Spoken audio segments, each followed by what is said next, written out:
All right, so we'll get started. Welcome to today's webinar. My name is Farah, and I am a clinical social worker working at the LightHouse Arabia, which is an outpatient mental health clinic located in Dubai. I specialize in working with grief, trauma, and workplace mental health. And I also serve as the director of our mental health first aid program. And this webinar is about a really popular subject right now that is really, I believe, misunderstood, which is psychological safety. So I'm going to share my screen with you, and I'll probably speak for about 45 minutes, and then we're going to have time at the end of today's webinar for Q&A, and you can ask any anonymous questions that you'd like to that you may have at that time. I ask you to hold your questions until the end of today's webinar because most likely I will answer it. Okay. So for those of you who don't know who the Lighthouse is, we're a team of about 30 psychologists and 3 psychiatrists who love what we do and are on a mission to destigmatize mental health in the region. And we're really home to the Ramy Grief Center, which is the only grief center in the region. And we have a huge amount of free of charge support groups that we do for the community, and you can find more out about that on our website. All right. So what we're going to do today is we're going to speak about what is psychological safety, what is the cost of not having it, and why it's important. And I'm also going to speak a lot about what psychological safety is not, because I believe and I observe that it is actually quite misunderstood. Okay. What are the things that may undermine psychological safety in groups, in teams, and in workplaces? And what are some things that you can do about that? Right. So I want to start with speaking about stressors at work. And I want to highlight that as expats, you have unique stressors. Okay. If we look at globally, we know that majority of people will say that out of their overall stress, their workload and their work pressures create an enormous amount of stress. And when you think of the unique stressors that expats face, we're away from familiar networks. Many of us are living away from our families. And workplaces become the very first place we find friendships, belonging, and connection. Your work is also very tied to your residency. So when work is stressful or work lacks psychological safety, the amount of stress that it will cause on your mind, your body, is it's going to have a higher tax, if you will. Okay, so I just want to highlight that when organizations lack psychological safety, it is it is definitely an added, I don't know what adder is, added stressor to our mental and our physical health. Okay, in order to do the work that you're doing, right? So just maintaining the workload that you have and functioning in your life, it takes or depletes mental capital, right? So think of mental capital as the fuel you put in your engine. And I'm going to define very specifically, well, what is that? What is the fuel or the non-negotiable emotional hygiene I should be having to sustain the work that I'm doing? Okay, so things that deplete mental capital will be your work, concentrating, strategy, thinking, innovating, creativity, just to do your work. Mental capital, one huge part of that is emotional intelligence, is being able to identify your emotions, acknowledge them, and regulate them, right? Another thing that depletes mental capital is if there's a lack of psychological safety in your workplace, right? So I want to define really, really clearly when people say you need to take care of yourself or practice self-care, what does that actually mean? What is emotional hygiene? And I want to define this before we speak about psychological safety, because self-care and feeling safe inside yourself is not the same thing as psychological safety. Okay, so anytime you find that you're feeling really depleted or stressed or overwhelmed, even if you're noticing, you're like, you know what, maybe towards the end of the webinar, you may be saying our workplace actually lacks psychological safety. If you find that you've been feeling depleted, numb, empty, or just a bit blah, it's really important that you are protective of emotional hygiene. So the first thing you want to do is do no harm to yourself. So that means removing or limiting interaction with anyone that drains you or depletes you. This may be certain team members, it may be certain people in your families or in your life, right? So have boundaries with them. And that also means removing any clutter in your environment. Okay, clutter actually creates more stress and anxiety. So make sure your environment is organized, and you want to limit any interaction with the news, which can be quite traumatic. You want to make sure you're being compassionate to yourself. If you're anxious, you're removing caffeine. If you're feeling low, you want to make sure you're not using alcohol or substances to cope, which can make things worse. Okay. And then what we mean by non-negotiable self-care will be making sure that you're sleeping at least 7 hours, that you're eating nutrient-dense meals, drinking enough water, moving at least 5,000 steps, some type of practice where you're going inward, okay? Having play in your life, and then searching for soothing, not solutions. So when you do experience big, difficult emotions, that we acknowledge the feeling, you allow yourself to feel, and you search for soothing. That may be connecting with certain people that are nurturing, that energize you. It may be maybe nature. It may be five sensory experiences, things that feel good, sound good, shower, music, walks of these nature. This is what we mean when we say you have to take care of yourself. Okay, and it's very connected to your physical health as well. Okay. So I want you to think of a time in your organization or in your life, in your current organization or past, when there was something happening you didn't agree with. And you thought, I wish I said something. Or I thought that was a horrible idea, but I didn't say something. Or maybe you noticed many people on a team were feeling something, but no one disagreed or no one spoke up. I want you to think of what stopped you from speaking up in that moment. Were you distracted? Were you tired? Just hold that situation in mind as we navigate today's webinar. I also want you to think about, are there any things you're currently feeling in your organization? You're like, I totally disagree with that, or that feels really toxic or unhealthy. What has stopped you from acknowledging it? Okay. I also want you to be considering, how often do people on your teams or in your organization ask about things they do not know or understand? So that asking for clarification, like, why do we do that? Or, help me understand what the intention of that is. How often do team members raise difficult issues or concerns about work or other team members?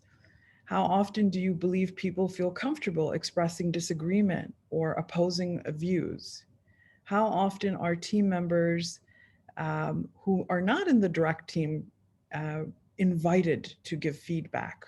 Okay, so that may be people from across tiers seeking feedback.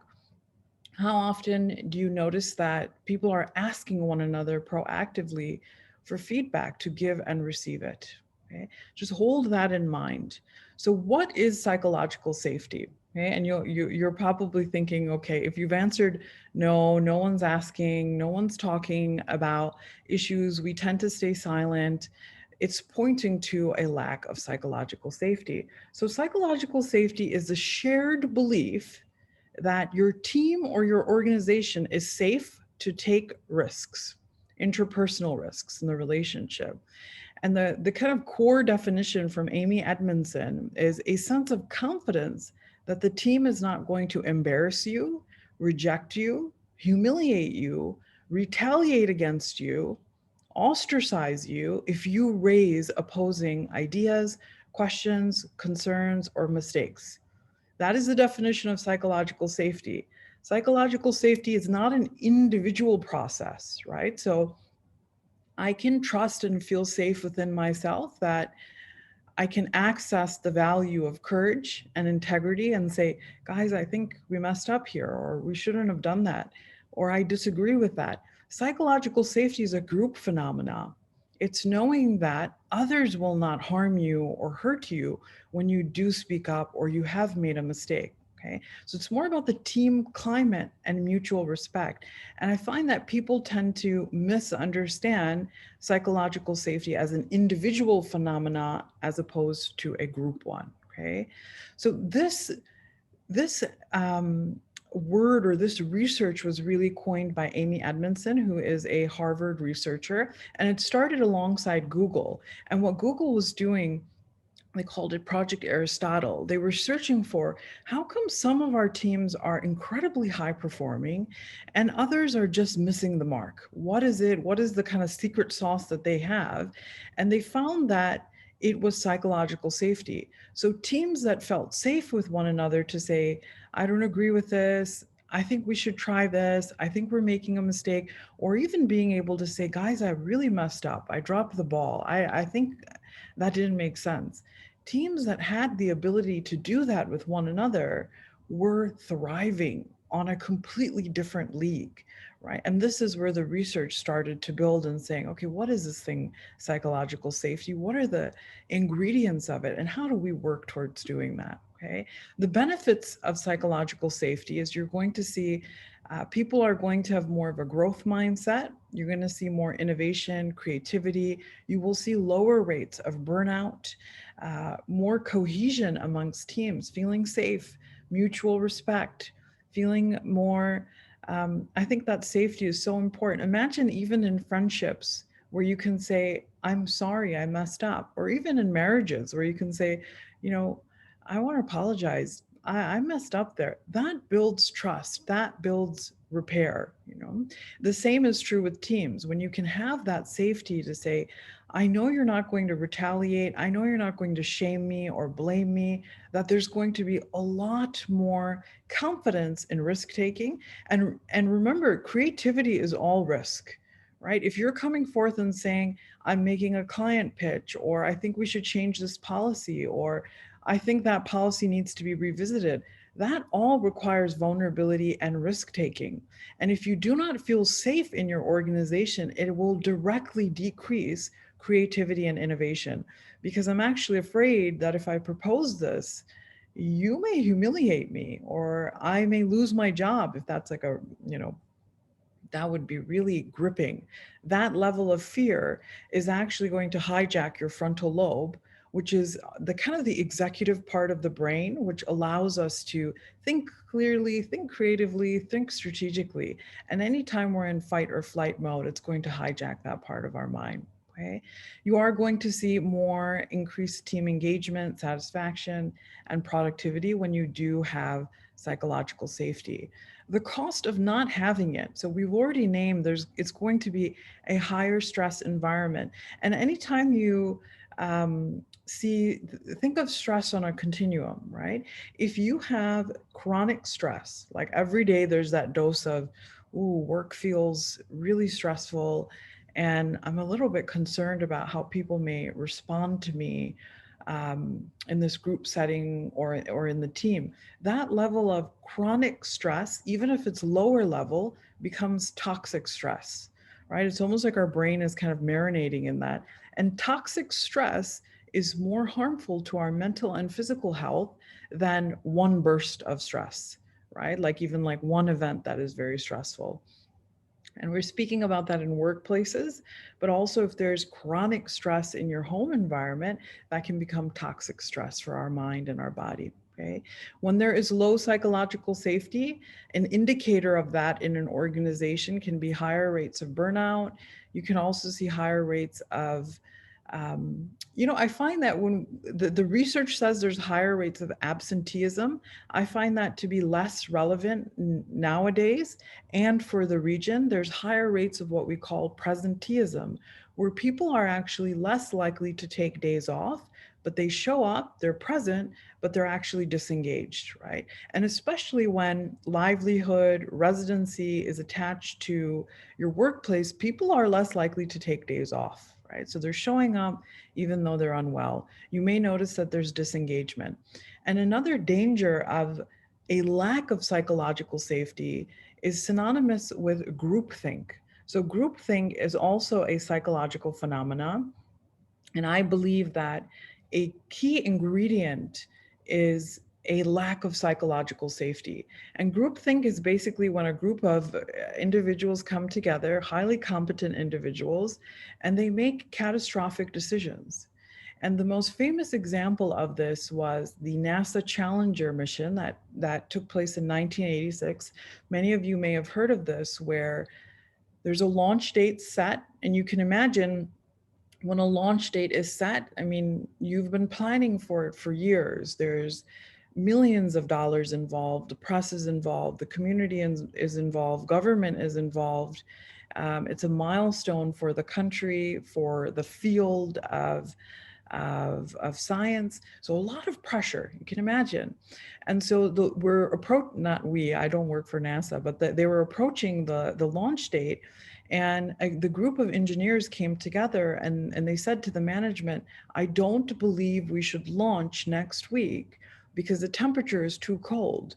And these sensors called the O-rings are going to explode, right? Which can lead to the death and the explosion of the missile. And the group deliberated back and forth, and management said, well, there's a lot of pressure, we need to do this. And despite knowing this, very black and white information, they launched, and within a few minutes, the NASA Challenger exploded, and all of the 8 astronauts, I think it was 8 or 6 astronauts inside, lost their life, right? And it became this huge area of research within psychology of, why do groups come together and make poor decisions? And there's actually a documentary on this on Netflix now, where many people came forth and said, I did. One person actually came forth and said, we shouldn't do this. This doesn't make sense. And was responded to in a very harmful way. No, we need to do this. This needs to happen. He was ostracized. He was pushed back against. He was shamed. And as the other team is watching that, other people are also saying, okay, I don't feel good about this. I don't want to do this, but I don't feel safe in our group to push back and say, I don't think we should do this. Now, this may be a bit of an extreme example where you're thinking, well, maybe what we're doing doesn't impact life, but we are saying big or small groups can come together, and when there's a lack of psychological safety, can make really harmful and toxic decision making, right? So psychological safety is super important. Now, ideally in our workplaces, we want to be in a position of high performance, so high expectations and high psychological safety. That's where people are going to thrive. Now, when you find that there's low expectations and low psychological safety, then people are going to be indifferent. They're not going to feel challenged. There's not going to be growth. There may actually just be that disengagement from work. If you have high expectations of individuals to perform and produce and create, but there's low safety to make mistakes, to ask for clarification, to challenge things respectfully, then people are going to operate in a space of anxiety, okay? If there's high psychological safety, but low expectations when it comes to performance, people are comfortable. They're not growing or being challenged. So ideally, we have high psychological safety and high performance expectations. That's where people are going to be learning and growing and feeling challenged and feeling safe to make mistakes or to push back, right? Now, psychological safety is not a personality factor. It is also not being nice and agreeing with everyone. And we're not saying you should lower your performance standards. Psychological safety is also not playing devil's advocate just for the sake of it. Like, I'm just going to challenge hypothetical Johnson and say, well, I don't agree with that, just to see what he says. That is not what psychological safety is, okay? I also want to speak about, further what it's not. So trust is my willingness, an individual factor, to give you the benefit of the doubt, okay? Where I can say, Johnson was really, irritable earlier, but I think that he was hungry, angry, lonely, tired, or, maybe he's just having an off day. That is my individual ability to have trust or generosity of interpretation in others and in the world. Psychological safety is, if I speak up, will my group shame me or blame me or retaliate against me? Okay, so And it's the belief that you're safe to make mistakes. Okay, so psychological safety is also how you think others will respond to you when you do speak up. Things like feeling empowered is my own ability to feel competent and have autonomy over the work that I'm doing. Engagement is my individual ability to focus in on a task, on resources, and to feel, yeah, engaged with my work. And perceived support is how I believe my manager, my leader, my organization, that they care and about me and they appreciate me. Okay. That's very different from psychological safety, where it's more about, is it safe for me to take risks? Is it safe for me to speak up? So these are very different concepts. So, psychological safety is being able to give and receive feedback, raise issues and concerns safely, to safely disagree, to ask for clarification, ask difficult questions. It's also being able to ask for help, which is so difficult for many team members. I know that it's been so difficult for me, even if there have been periods of time where I'm like, okay, I need some support here, or I need some support with this project. It can be very difficult to ask for help, even when there is high psychological safety, right? And so, but when there's low psychological safety, it becomes even more difficult and scary or fearful, anxiety provoking, to ask for support and say, guys, I'm struggling with this project, or I need some support. Okay. Psychological safety, I've said psychological safety so many times today. It also means that you're able to offer solutions to problems as a team, where you come together and you say, all right, that didn't go how we expected. We didn't meet our mark, or things are not going so smoothly. How do we speak about error and speak about mistakes collectively as a learning opportunity? That is an important behavioral response and mindset towards mistakes that fuels psychological safety in a positive way. Okay. That also means being able to admit errors. And you will find that a key component of building psychological safety in organizations is the role of leaders, right? So leaders are the you will see subconsciously team members will project parental complexes onto leaders. And leaders are not only senior leadership or a manager. Everyone across the organization will lead in some way. If someone is looking to you and is saying, what is that person doing? You are functioning as a leader to some degree. And when mom and dad, so leaders, mom and dad, are saying everyone's going to eat healthy, but they're not, you do not see sustained culture change. So leaders play an important part in being able to say, I probably should have done that differently, or I could have asked for more clarification there, or I made a mistake here. That role models to your teams the relationship you take with making errors, and the safety and vulnerability in saying and operating that way. Okay. So teams with psychological safety, they're going to speak up when they spot an error. Okay. If there's no psychological safety, you're going to see that a single mistake can offset people. It can limit you in the future. There may be that retaliation against you. Teams with high psychological safety, errors can have serious consequences, but you are not afraid to let someone know if you have made a mistake. Okay. People speak openly in meetings. They're willing to state what they believe. They take time to reflect on as a team, how we're doing, what we're doing well, what we're not. And you learn through feedback, risk taking. I know some people will say, oh no, the F word, feedback, but we're saying feedback is actually a form of respect, and it helps you know where are we? How am I doing? Where can I improve? And you're going to see that there's a growth mindset on the team of how can we improve. Okay. And seeking feedback. If you do not have psychological safety, people will blame each other, shame each other. There will be a competitive atmosphere, and you can have healthy competition, right? Healthy competition can be okay, but there's still safety. When there's competition and a lack of safety, and we're not working together as a team, that can be quite toxic. Okay. When there's low, I'll call it PS, just so I don't say it so much. When there's low PS, you're going to find that people try to figure out what the leader wants to hear before expressing an opinion. You can almost see that people pleasing, like, what do you want me to say? And kind of leaning towards that. Performance evaluations are the sole responsibility of the team leader. And we're saying that ideally you're seeking feedback from not only the leader, but colleagues and others, like almost that 360 view. Okay. Teams with low psychological safety may only learn or grow from attending courses. And we're saying no, failure and mistakes are the greatest source of learning for teams and organizations. So, an action step to build psychological safety is creating space to say, oh, we made a mistake there. How do we talk about this now and come together and improve and grow from this?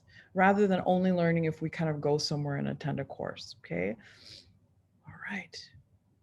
So when you're self-assessing you and your team right now, oh, my slide's a little bit cut off. You want to think about, if you make a mistake in the team, will it be held against you? Okay. Are members of the team able to bring up problems and tough issues? If no one's coming forth and saying, I need help, or I'm struggling, or, I'm not okay. And this also relates to, I find, when people need to take mental health leave, or they're not doing okay, or they're burnt out, or they're struggling with depression. Are people able to say, I'm not okay, I need some support right now? Okay, does that happen? And if you're not seeing that at all, I would be concerned, right? Because I would say, okay, well, it's not that people don't need support, but where are they going when they are, when they're not okay? Okay. Do people on this team sometimes reject others for being different? And I will say, reject doesn't look like, on the high, like on the, primary school or elementary school playground, where we think they're going to reject someone and they're going to be like, I'm not going to be your friend.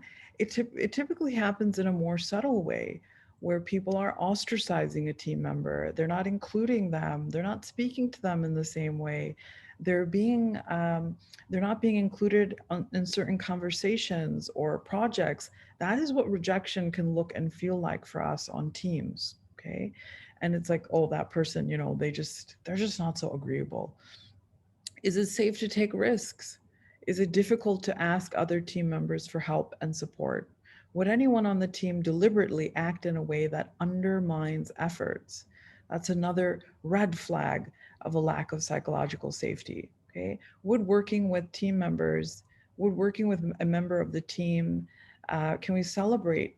Are some team members' skills and talents being underutilized or not acknowledged? Okay, so a little bit of a self-audit there. So I want to look at mindset and attitudes towards making mistakes. As you can see, is a central theme of psychological safety, and what it looks like when there's low PS and when we're in that growth zone that we want to be in. So imagine that there's a problem on your team. When there's low PS, you're going to see that teams will not want to bother the manager. Okay, so they will remedy a situation, perhaps without telling anyone. We'll just figure it out. We'll solve it. We don't want to let the manager, we don't want to let our leader know. When there is high psychological safety, teams are going to remedy the situation, problem solve together, figure it out, and they'll let their team leader know, like, this happened, this is what we did, this is how we navigated it. Okay, but it's not being hidden. When team members come across other team members, or they're seeing there's a mistake, they're going to correct others' errors without letting them know. Okay. And you could see blaming. It's like, you know what? I'm just not even going to tell you. I'm just going to do it myself. I don't want to bother. Like, I don't have time for this. I'm just going to figure it out and I'm going to do it. And there may be that resentment and blaming, like, gosh, I always have to do Susan's work, and like low psychological safety. As opposed to high PS, you're going to see, we're going to let Susie, I just made that up, we're going to let that person know and say, hey, there were some things here.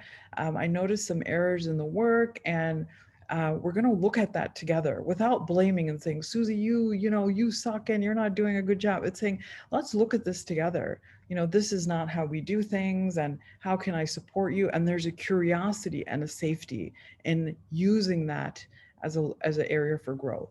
When you make a mistake, Low psychological safety may be covering it up, feeling like fear. You're like, I don't want anyone to know that that happened. I'm going to hide it.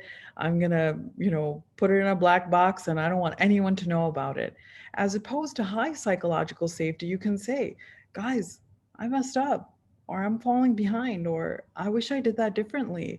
That's an indicator of high psychological safety. Okay. And we're going to see improvement opportunities. So let's say we've decided on something, we've said we're going to grow, we're going to change these processes. Low psychological safety, people are going to keep doing what they were doing before.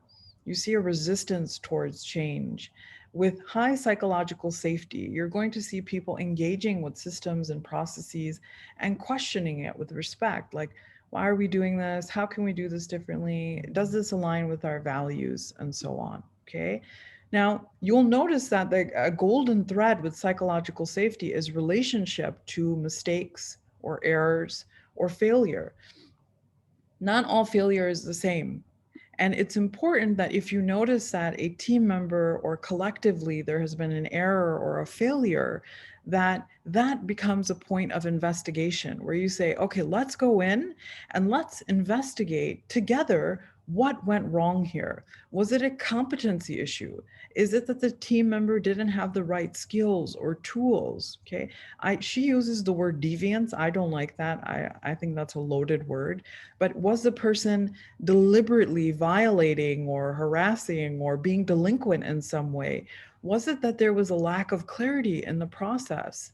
Were there certain uncertainty or unpredictable variables that led to this, like COVID and working remotely and all of these different variables that we have been navigating? So we see mistakes, errors, or failures as an opportunity to then go inward and investigate what happened here, right? And we're never shaming or blaming, though. We're using it as an opportunity to understand more deeply, right? So I'm going to talk to you a little bit about some tools of how to engage with conversations when you notice there's low psychological safety. So many of you may thinking, imagine you're sitting in a meeting and you notice that, hypothetical Johnson says, guys, I'm not feeling too good about that. I think that we should do this differently. And then hypothetical Susan is like, Johnson, that's the stupidest idea. Or maybe she's not that verbal. Maybe she just rolls her eyes, right? Or looks very disengaged. That is a concrete example of low psychological safety because the team is watching. They're like, I don't want to experience what Johnson just did. I'm not going to say anything. Okay. And let's say you want to then address that collectively in the team or with an individual. I'm going to speak about how do you actually do that? What tools can you use in these difficult conversations? And I love Michael Jordan's quote because it really shows a very resilient attitude towards making mistakes and failure. And he says, I've missed more than 9,000 shots in my career. I've lost almost 300 games, 26 times. I've been trusted to take the game winning shot and missed. I failed over and over again in my life, and that is why I succeed. And then I encourage you to actually research anyone you idealize or you look up to. If it's a public figure, look for their failures. We tend to look at leaders or people we admire and we're like, wow, like you have it all together, right? But they did not get there without failure. And I find that managers, leaders, it's so important to role model. I made a mistake, or I messed up, or I only know all this stuff because I've done it wrong as well. Okay, that's for every profession. So I hope you've been holding this in mind. I want you to think of your situation, which is any situation with a team member where you've noticed someone has shamed them, blamed them, dismissed them, ostracized them. What happened? What were you feeling? And is there a situation where you wish you would have spoken up, but you didn't? Okay. I want you to just hold that in mind and think of that when I teach you some practical skills. Okay. Most of the time, why people may not speak up. So, one factor is psychological safety, but there can also be some individual factors that make it even more difficult. Okay. So, there's a fear of being vulnerable, which is I don't want people to think I'm weak. There can be a huge barrier. I know this was mine for a long time, was people pleasing. I don't want them to not like me. Okay, what are other people going to think? That can be another block.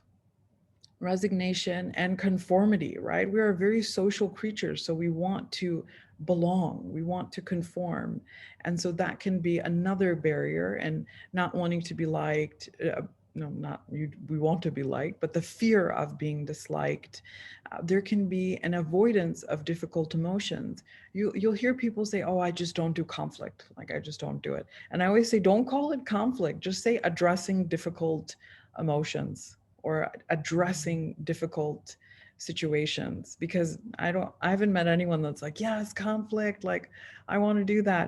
Okay, so but if you have a tendency within yourself that when you feel big emotions like anger, sadness, rejection, inadequacy, betrayal, you're like, I just don't want to feel that. I'm going to distract myself. I'm going to numb with, different things.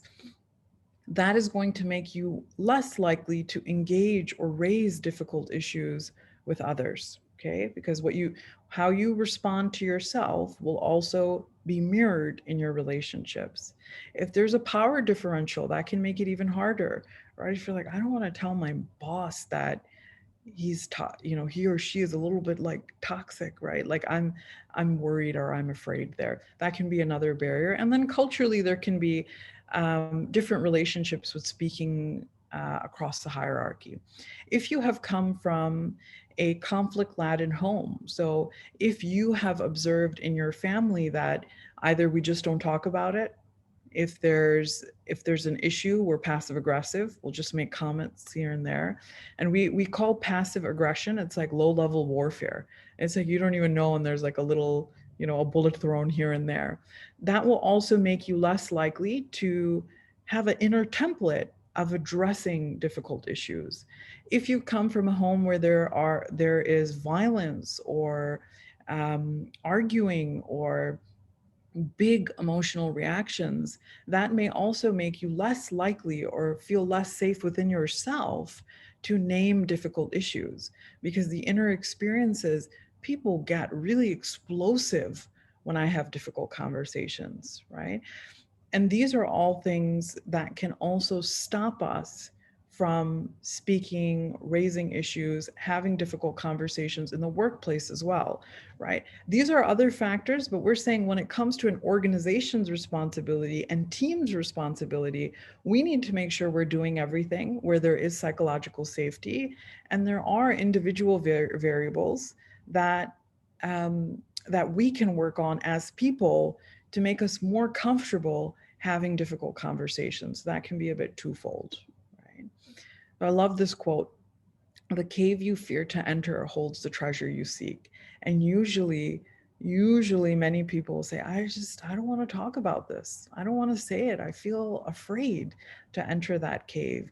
But when you do have difficult conversations or you raise issues, there is always a treasure inside. And if you care about relationships, if you care about your teams, I guarantee you will have difficult conversations, right? Relationships, professional and personal, are all about ruptures and repairs. And repairs are enormous opportunities for growth, trust, and connection. Okay.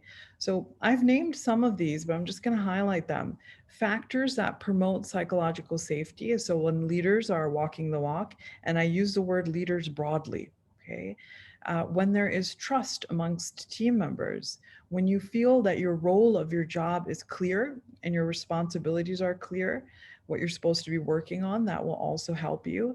And if you build into your processes trial runs, so you can say, okay, let's do this pitch together, or let's talk about what may go wrong, and let's create room to speak about error. When you have high emotional intelligence, high or even just, moderately. And remember, emotional intelligence is not being able to read the room. It's I can identify, acknowledge, and regulate myself, right? And the research tells us people only know 3 emotions: happy, sad, and angry. Those are not the only 3 emotions. There's actually dozens and dozens and hundreds of emotions. So I encourage you to Google the wheel of emotion and start building that emotional granularity. You feel something, look at the wheel, look at that kind of image, and start sifting through. What is this anger and irritability? You may find I felt disrespected, I felt lonely, I felt irritable, I felt rejected, I felt disrespected. All of that is going to build emotional intelligence. And when you can identify emotions in yourself, you will also be better at identifying it in others as well. Okay. And having a learning orientation as a team and as an individual of a growth mindset also promotes psychological safety. And so, growth mindset is the opposite of a fixed mindset. So, I can tell you right now, I have a fixed mindset when it comes to math. If you're like, come on, Farah, let's take a math class, I'd be like, no, I'm horrible at math. It's just a fixed mindset, as opposed to a growth mindset, which says, well, that's not my strongest skill right now, but I'm open to learning. And I know that if I invest some time, that I can probably get better at that. Okay. So growth mindset is seeing that you're able to change, you're able to grow. Okay. Another factor that promotes psychological safety, and a huge one, is that vulnerability is valued.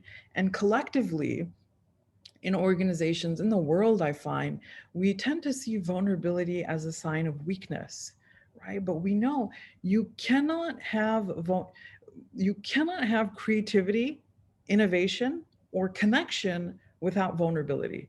That is the secret sauce, right? Even in friendships and relationships, if you're not being vulnerable, you will not feel close to that person. And if you do not feel safe in a relationship, safe that you're not going to disrespect me or humiliate me or be like, if I say to you, man, like, I'm really tired this week. Like, I'm just not feeling like myself. If I think my friend is going to be like, come on, at least you're in Dubai. You just need to be positive, or, you're just being so negative. Oh, I don't feel safe now, right? So that's an individual phenomenon, but vulnerability also lives alongside empathy and curiosity, right? So when I know in my team that there's room to be vulnerable and say, I don't think we should do that, or hey guys, I'm really excited, we should try this. Have we considered this? All of that requires vulnerability. The definition of it is risking emotional exposure and not knowing the outcome. So imagine anytime you are pitching something in your workplace and saying, let's try this, or I think we should do this, or why don't we try that? That requires vulnerability. And if I'm feeling afraid, I'm not going to bring that creativity or innovation. I'm probably going to be a lot more hesitant to come up with ideas. Okay. And another factor that promotes psychological safety is being clear on your why. Why are we having this conversation? Why are we doing the work that we do? Why is it important to have difficult conversations, right? And the why will usually be aligned with your values. Well, because we believe in fairness, we believe in integrity, we believe in having safety at work, right? We believe in being high performing and high support. So stay closely connected to your why as an organization. And you want to encourage feedback, right? So that means having a culture of it being safe to give constructive feedback and openly discussing mistakes. I've said that one so much. I know you guys know that one now. So a central value of psychological safety, if you're noticing there's a lack or there's a difficult issue you identify, we're like, what Johnson just did in that meeting, like, that's really not promoting psychological safety. I'm in my fantasy, that's what you guys are going to do now. And when you're addressing that issue with Johnson or with your team or collectively, you will be using the value of courage, right? And whenever people say courage, I always used to imagine like Russell Crowe, like Gladiator, where he's like walking into the arena with his armor and his chest pushed out. That's not what courage looks like. And I want to challenge this image we have of courage. Courage is not the absence of fear. When you're having difficult conversations, courage does mean you're like, please let this meeting be canceled. I don't want to do this. But you do it anyways. Or you go into that conversation and your hands are trembling and they're like sweaty, but you still do it. That's courage, right? And Brene Brown's definition is choosing 5 seconds of discomfort over months of resentment, right? So if you're saying, gosh, this place is so toxic, right? But we're saying, okay, how do we acknowledge this? How do we address this in some way and uh, choose courage over comfort? And the Greek definition of courage, like the root is kur, and it's to speak what's in your mind and in your heart, all of what is in your heart, which is courage, right? And courage lives closely alongside integrity as well. And we're saying integrity is also choosing courage over comfort. It's comfortable to not say, I think we have a problem here. I think that we have a lack of psychological safety.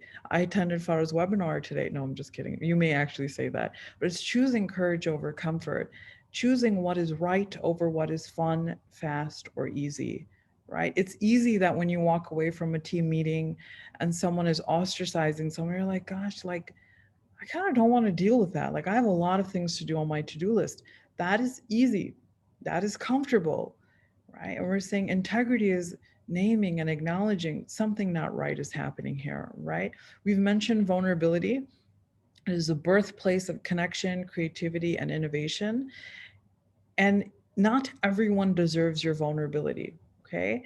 And when there's a lack of psychological safety, you're directly going to see people be less vulnerable, because you can only be vulnerable if there's safety, right? Because I always imagine vulnerability like, if you have pets like a cat or a dog or even big animals, they will not show you their neck or their belly unless they trust you, because they're actually showing you a softer part of themselves, right? And the same is true with vulnerability, right? However, there are layers of vulnerability. It's like an onion. So, for example, if I said to someone in the workplace, let's say maybe I shared a suggestion with them and their response was, that's such a stupid idea. Like, Farah, you have the stupidest ideas, right? Like, that would actually be a bit bullying. Or maybe they just rolled their eyes and they were like, that just seems silly. Or, maybe they just ignored me, somewhere on that spectrum.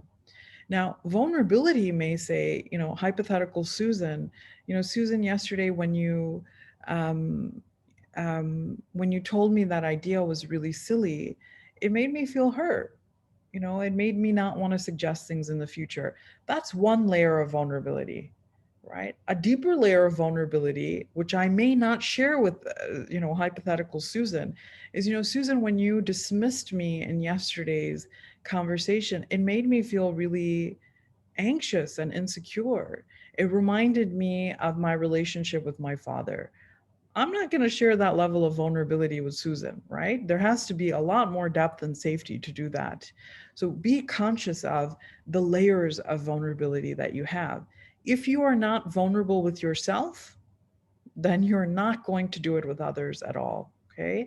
And what I mean by that is many of us will go through our world weeks or months where we're saying, I don't want to acknowledge that a part of me is feeling scared or afraid or depleted or rejected or resentful. Because if I feel that, I don't know what may come next. I feel like I'm being ungrateful. I shouldn't feel that way. All of that can police what you're feeling authentically inside of you, right? So even getting more curious about exploring your own emotions will build a muscle. I'm doing like a bicep curl to be more vulnerable. And there are certain ways that we armor up against being vulnerable in our lives. Okay, so I have this like, little gladiator here, which it looks like he has like a Lannister shield, which we're told if you watch Game of Thrones, we're not on Team Lannister, but some barriers of vulnerability. So these myths like we hear in our families and collectively, vulnerability is weakness. People will think you're weak or not strong. This is a myth, right? Anesthetizing or just pretending you're not feeling is not strength. That's just numbness, right? Another myth that make, and I'll say that you may have different ones that stick out for you, right? Different shields that you use. And another one can be, I don't want to do it. I'm just going to opt out. Can't someone else have this conversation? I don't want to do it. And another one can be vulnerability is oversharing. Like it's almost like a bit of a tabloid. Like we don't talk about it, keep it to yourself. We just don't share. And the most common one at least this used to be mine, and it can still be sometimes, is I can go at it alone. So you may be feeling something, you may be feeling a big emotion in a relationship or at work, and you're thinking, I'll just figure it out. I'll just figure it out myself. I won't say anything. I can solve it. I can hold it. I can take it on. That is another way that you are blocking your ability to be vulnerable. Okay. And we saw that that can also be a block to psychological safety, when rather than addressing the error or addressing what's keeping you from asking from support from your team members, where when we do ask for support and we problem solve together, your impact is going to be exponential as a team, right? And that I can go at it alone is going to probably burn you out and inhibit high psychological safety on the organization. Okay. Now, ideally, from the group, we're saying, how do we make sure it's safe when people do ask for support? And they're like, guys, I need help. That we really celebrate that. And we say, thank you for having the courage for asking for support. That can be so hard. And I encourage all of you to think about, do you feel comfortable asking for support, right? Whether there's psychological safety or not in your organization. Do I feel safe? Do I feel comfortable? What factors around you help you ask for support from your team members, from your leaders, where you've said, need help here, need your perspective. Okay. So I'm going to give you a little bit of a formula of having difficult conversations. Okay. So I call it the 3 C's. And this is based on the research of Brene Brown, who is a shame researcher. And the first thing you're going to do is check in, we're going to check out, and then you're going to connect. And whenever you're checking in, so let's say this hypothetical team meeting happens and you notice that Johnson shares something and Susan rolls her eyes or makes, she kind of snickers with the team member sitting next to her.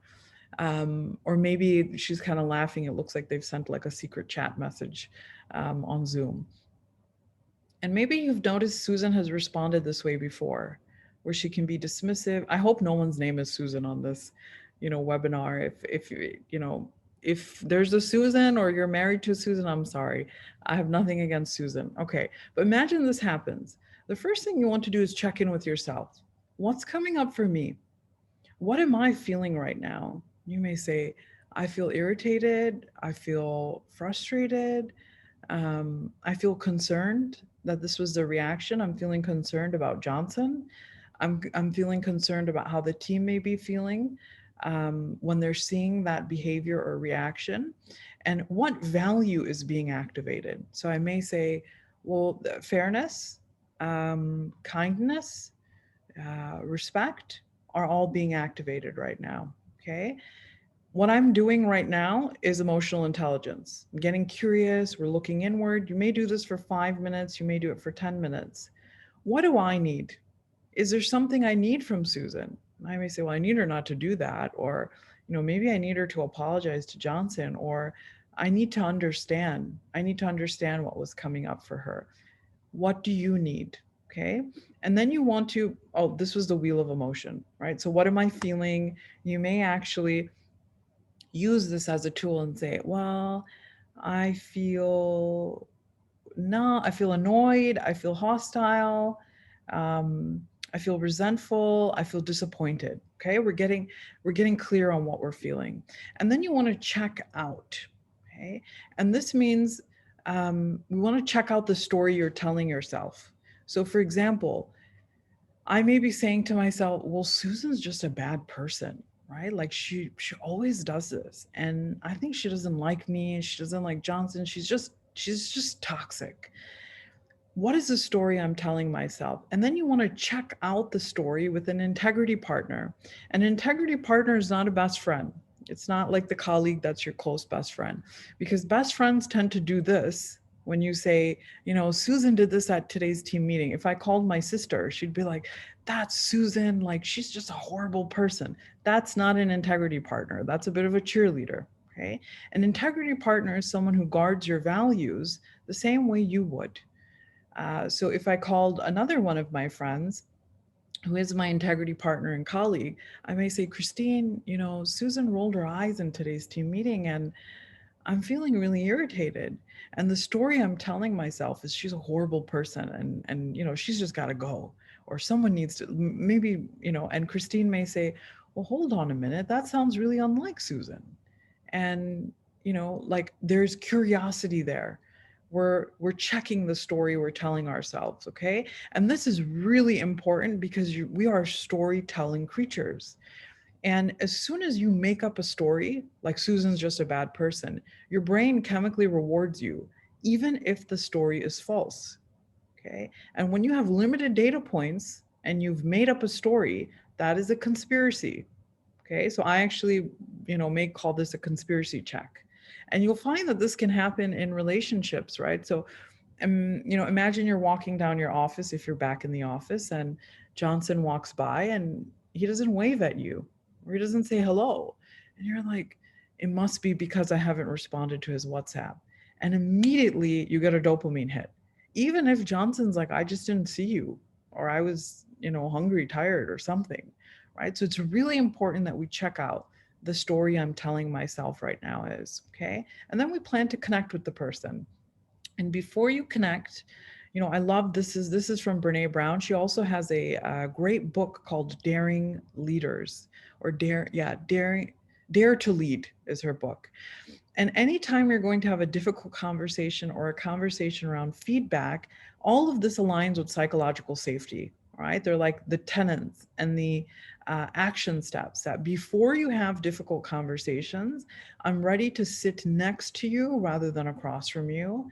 And I'm willing to put the problem between us rather than sliding it towards you and saying, Susan, you always do this, and, explain yourself. I'm saying, I'm going to look at this together, right? And I'm going to model the level of vulnerability that I expect from you. So if you expect others to be vulnerable and open, then you must also lead in that way, where I can say, Susan, I'm not sure if I'm seeing this correctly or not. What happened there? I've noticed this has happened a few times. And we look at it together, and Susan may say, well, Farah, every time you say the team meeting is going to end in 30 minutes and it's 45 minutes. And that's why I was rolling my eyes. And I'm like, yeah, okay, I got to own that, right? So I may have misinterpreted it, but something may come up in that conversation that you may need to own as well, right? And we have to be ready to be open to receive that. And I'm going to ask questions, right? And I'm going to go in with a position of curiosity, then maybe I don't fully understand the issue. Maybe Johnson has been unkind to her. Maybe there's something else going on that I don't understand, or I don't have that information, right? And we are never going to shame or blame, right? So I want to be a bit more specific about what shame actually is. So guilt can be a healthy, functional emotion. Guilt is, I'm feeling guilty that I did that. I'm feeling guilty that I rolled my eyes in that situation. Shame is about you as a person, and shame will say things like, what kind of person am I that I made a mistake? What's wrong with me? Right? That's shame, and shame is lethal even for difficult conversations. So if you're saying you're just a bad person, how could you do that? What's wrong with you? That's shaming. And that is part of a toxic work environment, right? We don't want to blame. We want to look at the situation with a point of curiosity, okay? And you're able to name the person's strengths along with the areas that they may need to work on and grow, okay? When you're connecting with that person, anytime you have a difficult conversation, whether it's around psychological safety, difficult emotions, personal or professional, do not, or even around mental health, do not have difficult conversations when you are hungry, angry, lonely, or tired. Okay, that's a recipe for disaster. So check in with yourself first. How am I doing? Where's my energy and resource level at? And then once you're like, okay, I'm okay, you want to make sure you're in a confidential space. Having difficult conversations in a group can feel exposing, humiliating. Don't do it in like a Starbucks either. The other person may get emotional or tearful or defensive.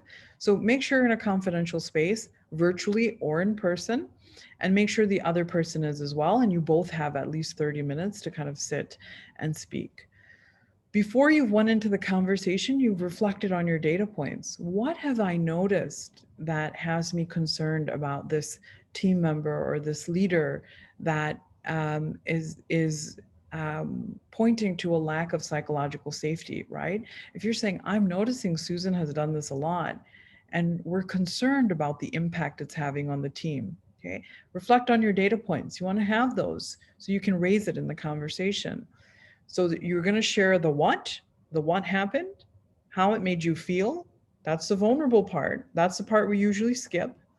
We're going to search for understanding. We're going to look at the issue together, and then you're going to communicate what you need. So, for example, Susan, in the last few meetings over this month, I have noticed that whenever Johnson has made a suggestion, that you seem quite disengaged. I've noticed some eye rolling, right? So we're just saying the facts, okay? Almost like a little bit of a police report. Not that you should be like so like, militant, but we're just kind of sharing the what. And then we're sharing how it makes you feel. And it's made me feel quite confused, concerned. I wanted to better understand, how you see this. I want what's been going on there, and we ask an open-ended question. Okay, the step that we tend to avoid is the second one, is the vulnerability, right? And it's really important in creating connection. Susan may say, Johnson has been, he's not responding to my emails. He's really disengaged. He comes up with all these ideas, but, he's just, it's been hard. We have some things going on in our working relationship. Okay. Or she may say, Farah, like you keep going over on team meeting, like it's really annoying. Whatever it is, we're looking at it together and we're trying to understand together. And then you're communicating a need.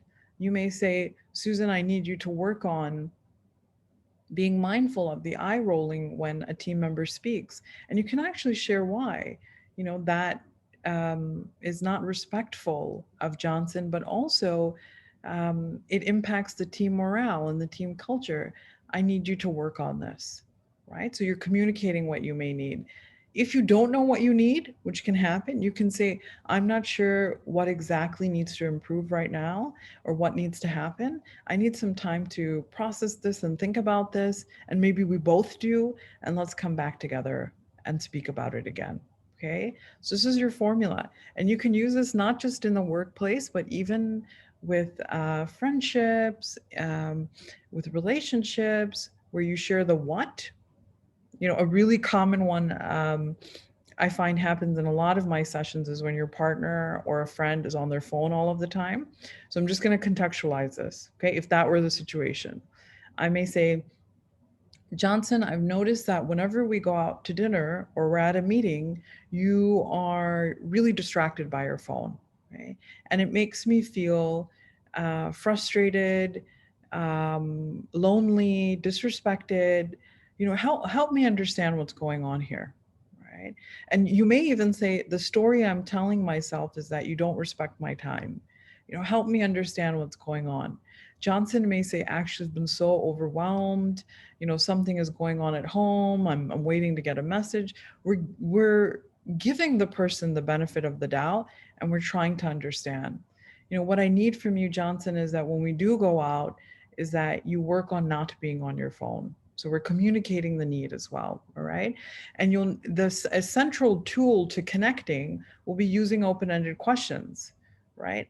Asking things like, are you okay? That's a closed-ended question. Yes, no. Open-ended is, tell me more about that. How do you see this? It's looking at the issue together. An important part of difficult conversations is also recognizing the signs that you or the other person has actually shut down, okay? And what I mean by shut down is if the person starts crying, if they look completely checked out, okay, and you're noticing, whoa, that's usually when shame has come up or they may be disassociating.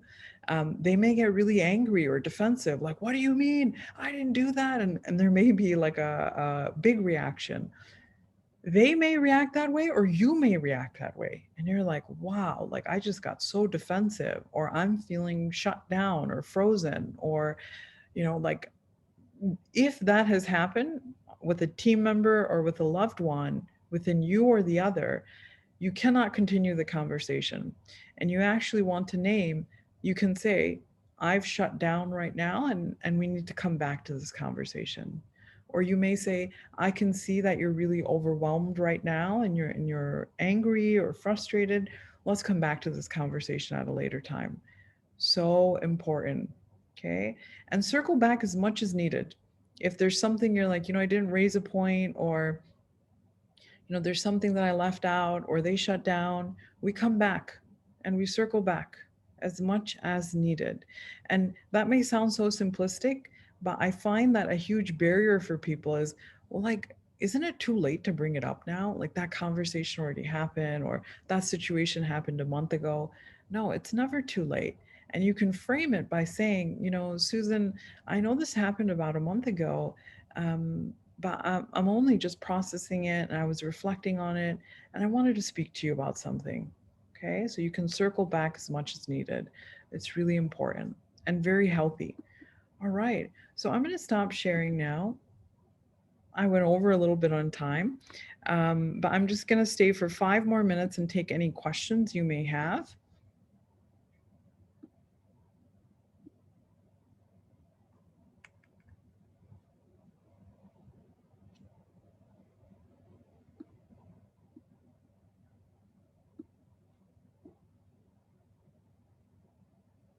Just looking at the questions now.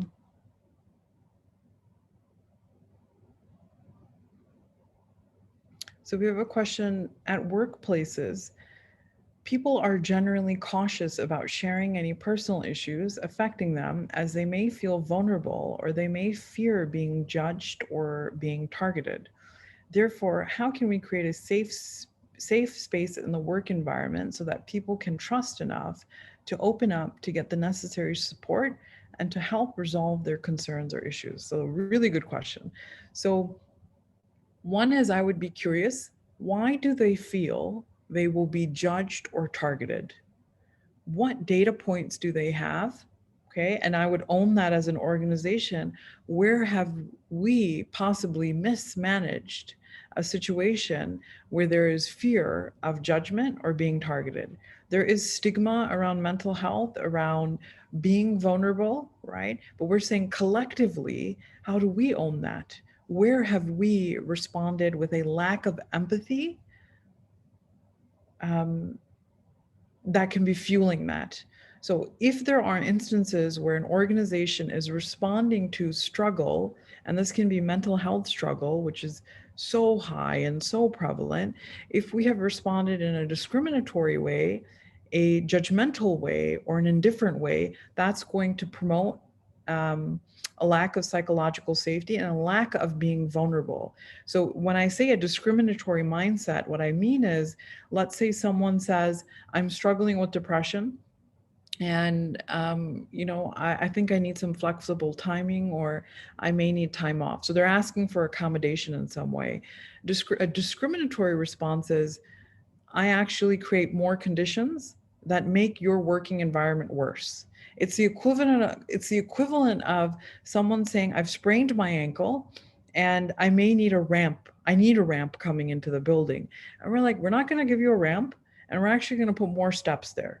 Right? That would be more of a harmful response that can make people less likely to ask for support. And you'll notice the theme here is, we have to make sure we're not doing any harm before we think about creating high support environments. Where are we doing harm? Where are we creating toxicity? And a judgmental response is if there are leaders or team members that don't role model that it's okay to be vulnerable. You may say, I was burnt out and I took a week off, or I took a few days off, or I needed some support. So role modeling that is really important. If team members are seeing and hearing a judgmental response from HR, from team members, that, only weak people experience things like depression or burnout, or I didn't have to do that, or that also promotes a harmful working environment. And something else that does unintentional harm is if there's a space of indifference. It's like, we don't talk about how we're doing. We don't check in when it comes to stress and mental health. Not our problem. There's no space for that at work. These three, discrimination, judgmental, or an indifference mindset or attitude, will make people less likely to reach out or ask for support. So that's one thing to almost self-assess. Where may we be doing harm unintentionally? That's going to make people less likely to be vulnerable. Engaging leadership is an important action step to role model vulnerability. And we do this a lot when it comes to speaking about mental health, right? It's like when leaders are like, hey, I saw a therapist, or, like I experienced burnout, or I care about mental health, and that's going to create culture change as well. Okay. And another thing that you can do is have confidential resources for people where, so for example, one is have resources. Some companies may not have insurance coverage for psychology or psychiatry. Do you have an EAP program? Are there resources that people can access and access them easily and confidentially? Right. So if I think that HR, it doesn't keep my information confidential, I'm not going to reach out. Right. I would be like, our HR is fine. But, like that, these are really important things. Where are we doing harm? Where do we, how can we create resources where people are more likely to trust people to open up? And you use the word trust. And when we, like a resource that we work to build into organizations are mental health first aiders. And this is training teams, HR, anyone who's in a people serving role, to know, how do I respond to someone empathically if they are struggling? That training is specific to mental health. So those are all things. So do no harm. Where are we doing harm? And how can we have an empathic, supportive response, build resources, and engage leadership? That's like a lot. I've just told you a framework, so start small. And we work with organizations on a one-on-one level to kind of counsel and create culture change around mental health. All right. So I didn't get to speak I didn't get to answer everyone's questions, but we will send a recording of today's session. Thank you for taking the time for attending, and I hope that I hope this has been a valuable webinar for all of you. Take care. Have a lovely day. Bye.